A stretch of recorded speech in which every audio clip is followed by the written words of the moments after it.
Hola queridos hermanos, les saludo en el amor del Señor en este nuevo día de estudio bíblico, este día 22 de octubre del 2020, donde desarrollamos el estudio del libro de los Hechos. Hechos capítulo 15 es el libro que hemos estado desarrollando ya este último día jueves, más el de hoy. Solamente quiero leer el versículo número 11. Antes, por la gracia del Señor Jesús, creemos que seremos salvos, como también ellos.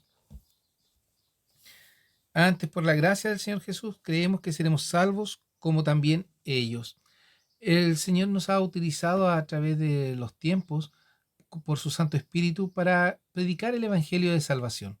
Hoy nos encontramos ante una nueva disyuntiva al desarrollar toda esta labor evangelística por medio de estos medios sociales y esperamos que cada uno de nosotros pueda seguir predicando el Evangelio, dando testimonio fiel de que Cristo mora en nosotros.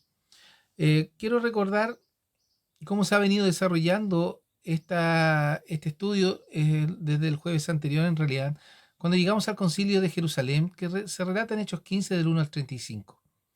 Vimos la cronología, el debate, y en el debate encontrábamos la controversia y el discurso del apóstol Pedro, que finaliza con este versículo número 11. Antes, por la gracia del Señor Jesús, creemos que seremos salvos, como también ellos. La controversia encontrada en el capítulo 15, versículo 1.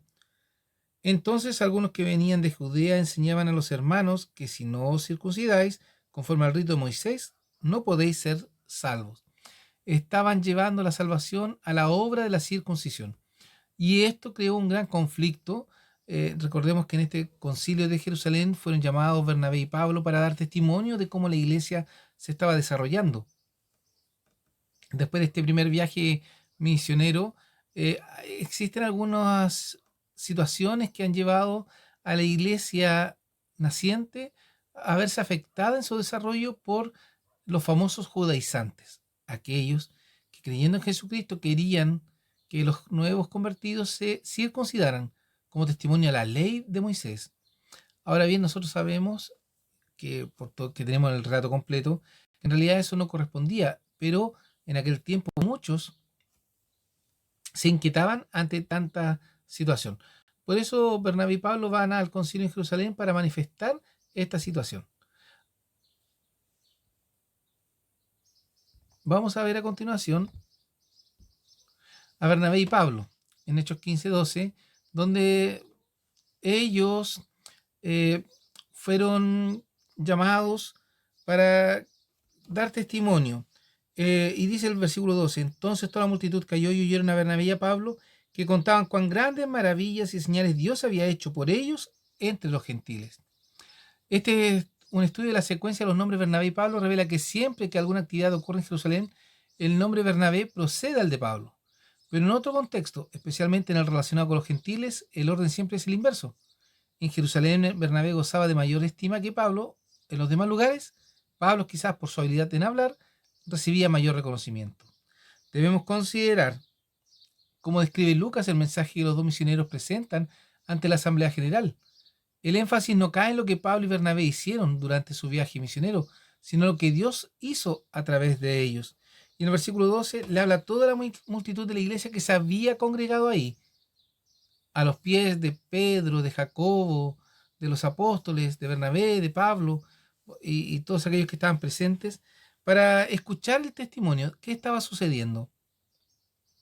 Pero estos dos hombres dan un testimonio tan fiel que no se ponen ellos como lo primero, como a resaltar, sino en lo que Dios hizo a través de ellos.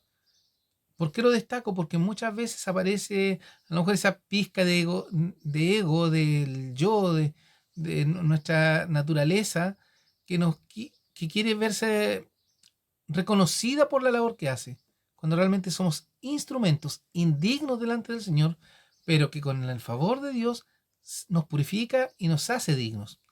Bernabé y Pablo señalan que Dios estaba obrando a través de ellos, que solamente eran instrumentos, mediante señales y prodigios. Sospechamos que mencionaron los milagros de la ceguera del falso profeta Bar Jesús en Chipre y de la sanidad del paralítico en Listra. Al mencionar estos milagros, ellos testifican que Dios mismo había aprobado su ministerio entre los gentiles, porque llevó Dios la bendición, su bendición sobre estos nuevos que estaban escuchando el mensaje de salvación. ¿Por qué lo destaca Lucas? Porque esto ratificaba o confirmaba el llamado de Pablo y la labor de Bernabé, que fueron escogidos por la iglesia para llevar el evangelio a estos lugares de Antioquía. Ahora bien, nos encontramos con el discurso de Jacobo, ¿ya?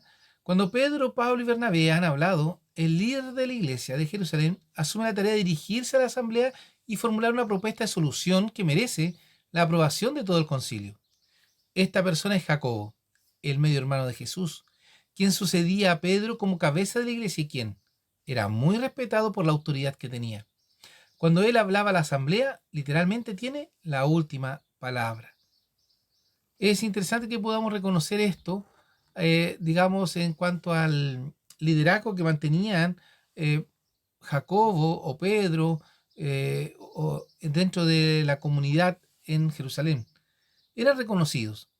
Y Jacobo era el que mismo de la carta de Santiago, el cual resalta, resalta en el liderazgo de la iglesia. Él se quedó en Jerusalén para liderar a la iglesia que estaba naciente ahí. Pero aparece mencionado en Hechos 12:17. Mas él, haciéndoles con la mano señal de que callasen, les contó cómo el Señor les había sacado de la cárcel y dijo: haced saber esto a Jacobo y a los hermanos.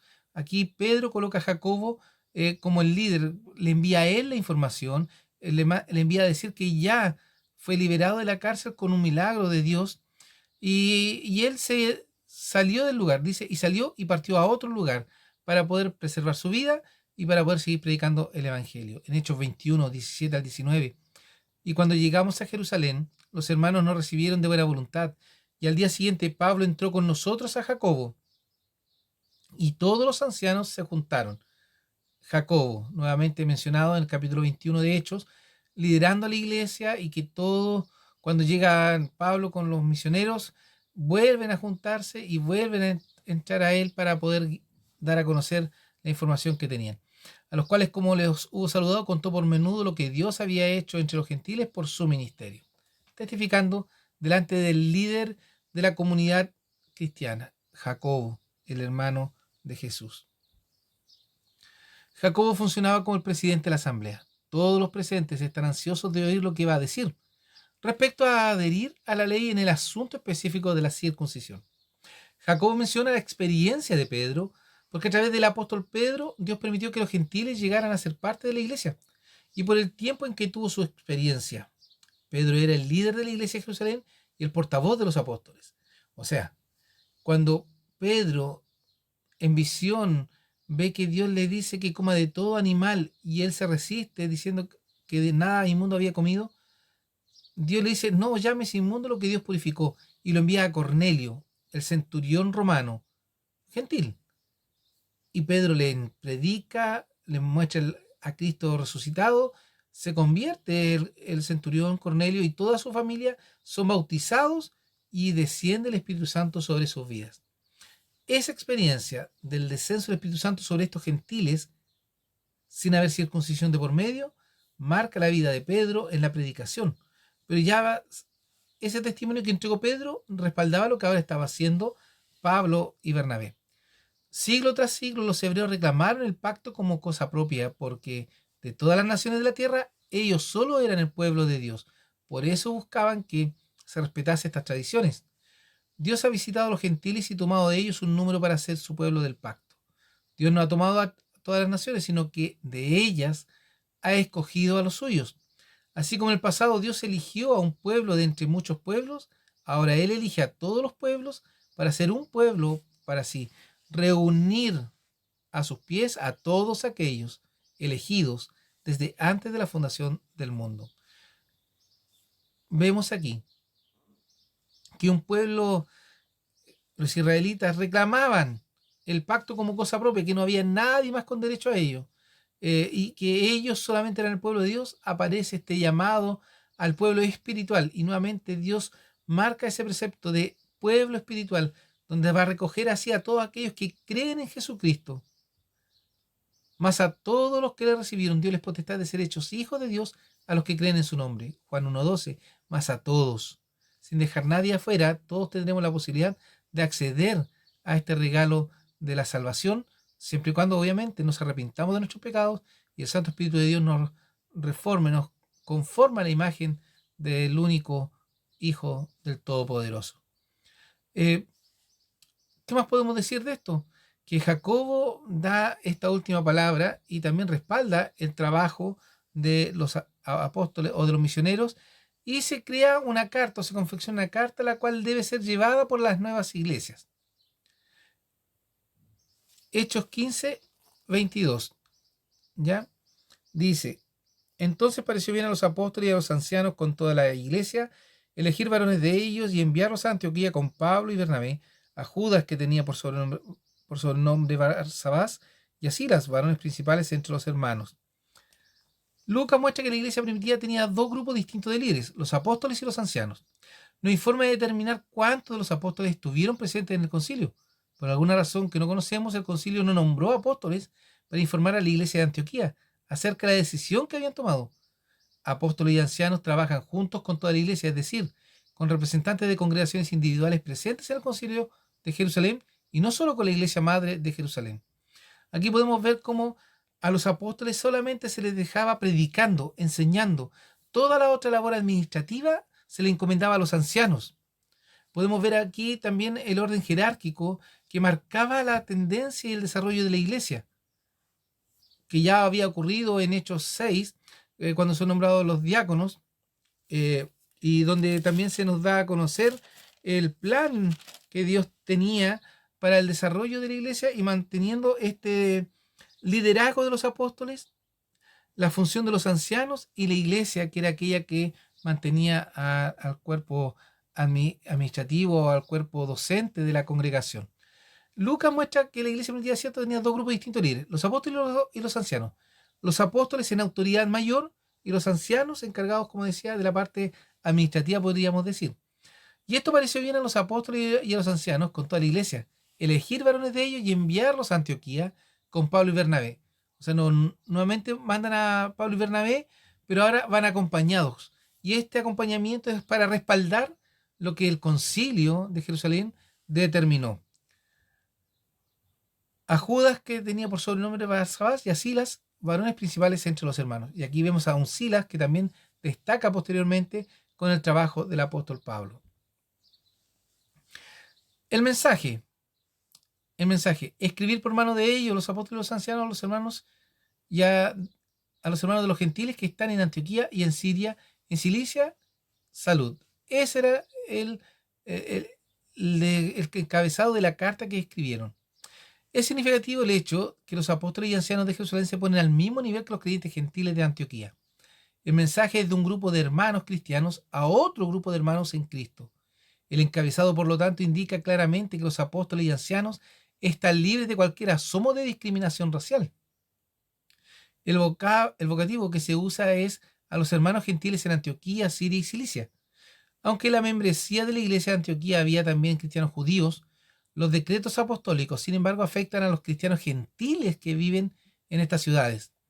Para ser preciso, antes del año 72 después de Cristo, Antioquía servía como la capital de Siria y la parte oriental de Cilicia. Pablo y Silas también entregaron la carta a las iglesias en el sur de Galacia. O sea, esta carta que envían los apóstoles del Concilio de Jerusalén en cuanto a que la circuncisión no era un medio de salvación y no era obligatoria, fue transmitida a todas las iglesias gentiles. Hechos 16:4, y como pasaban por las ciudades, les daban que guardasen los decretos que habían sido determinados por los apóstoles y los ancianos que estaban en Jerusalén. Aquí confirma lo que estábamos recién diciendo, que guardasen los decretos que habían sido determinados por los apóstoles y los ancianos que estaban en Jerusalén. O sea, que él o la circuncisión no era un requisito previo para la salvación o consecuencia de la salvación. Las primeras dos oraciones de la carta son reveladoras. Con toda sencillez se refieren al problema que hizo que se reuniera el concilio de Jerusalén y ponen el origen del asunto sobre los hombros de judaizantes no autorizados que habían viajado de Jerusalén a Antioquía. Declaran que tales hermanos salieron de la iglesia de Jerusalén, aunque lo hicieron por su propia cuenta, no fueron enviados por la iglesia. Por lo tanto, sin la autorización de los apóstoles y ancianos, provocaron conflictos en la iglesia de Antioquía con sus declaraciones acerca de la circuncisión y la ley de Moisés. Entonces nos vamos encontrando aquí que no fueron los primeros, no fueron enviados por los apóstoles. Y ahora los que iban con Bernabé y Pablo eran enviados, llevaban carta. Guiada por el Espíritu Santo, la asamblea se siente libre de decir que los cristianos gentiles no deben ser abrumados con varias exigencias no esenciales. Nótese entonces que la carta guarda silencio acerca de la cuestión de la circuncisión, que fue lo que había motivado que el concilio se reuniera. Nada se dice acerca de las leyes ceremoniales que los cristianos judíos seguían cumpliendo, ni tampoco se hace referencia a guardar el día de reposo como el último día de la semana. La parte esencial para su salvación es su fe en Dios. Por lo tanto, nos pareció bueno. La próxima frase de la carta explica la unanimidad del liderazgo de Jerusalén. Enviar a algunos hermanos de Jerusalén con Bernabé y Pablo para que les expliquen las decisiones que el concilio ha tomado. La forma de esta frase indica que los apóstoles y ancianos atribuyen gran importancia al envío de estos mensajeros con Bernabé y Pablo. Nos pareció bueno, y aquí aparecen estos hombres como respaldando la decisión, ya para que vieran que no era algo ni de Pablo ni de Bernabé, sino que era algo de la iglesia, algo superior, ya de los líderes. Hechos 15:29 nos invita que os abstengáis de cosas sacrificadas a ídolos, y de sangre, y de ahogado, y de fornicación, de las cuales cosas si os guardaréis, bien haréis, pasadlo bien. Si bien es cierto, la carta no menciona lo de la circuncisión, solamente les dice que deben abstenerse de cosas sacrificadas a ídolos, de sangre y de ahogado, y de fornicación, de las cuales cosas si os guardareis, bien haréis, pasadlo bien. El Concilio de Jerusalén se conforma para debatir sobre algunas situaciones que inquietan en la iglesia. Gracias a Dios nosotros, a través de nuestro presbiterio, que se reúnen una vez al año, presbiterio general, más los presbiterios de distrito que van reuniéndose durante el año, se crean instancias para poder evaluar situaciones que puedan afectar al desarrollo espiritual de las congregaciones distintas. ¿Ya? Debemos respaldar aquellas decisiones con nuestro compromiso en el servicio a la obra de Dios, viendo que nuestro sistema de gobierno presbiteriano nos da la oportunidad también de ser escuchados, de llevar en orden la iglesia, y que podamos también ser dignos a la vista de aquellos que aún no conocen a Cristo Jesús como su Salvador. El llamado, por lo tanto, entonces a la iglesia actual es a llevar una vida conforme al plan de Dios, apartada del mal, apartada del pecado, de la idolatría, apartada de la fornicación, de todas aquellas cosas que nos separan de Dios, de las cuales cosas si os guardareis, si las evitas, si te apartas de ellas, bien haréis. Y mire lo que sucede en la manifestación del amor: pasadlo bien. Hoy la invitación es a pasarlo bien, realizando, cumpliendo, llevando a cabo la voluntad de nuestro Padre Celestial. No es complejo, no es difícil, pero es necesario que nos dispongamos para poder hacer de la obra de Dios algo agradable, porque es agradable, pero va a depender también de la disposición de nuestro corazón. Dispongamos este templo del Espíritu Santo para la honra y gloria de Dios, y esforcémonos en lo que el Espíritu pone en nuestras vidas. Que el Señor les bendiga, queridos hermanos, les acompañe, y disfrutemos de este nuevo aniversario número 39 de nuestra iglesia de Belén. El Señor les bendiga. Padre Santo, gracias por su amor y bondad. Bendiga nuestras vidas, que su palabra habite en nuestros corazones, y usted nos abra nuestro entendimiento para glorificarle, para honrarle a través de lo que su Santo Espíritu pone en nuestras vidas. Rogamos que nos proteja de todo mal y nos acompañe. En mérito de Jesús, nuestro Salvador. Amén. Queridos hermanos, que el Señor les bendiga grandemente.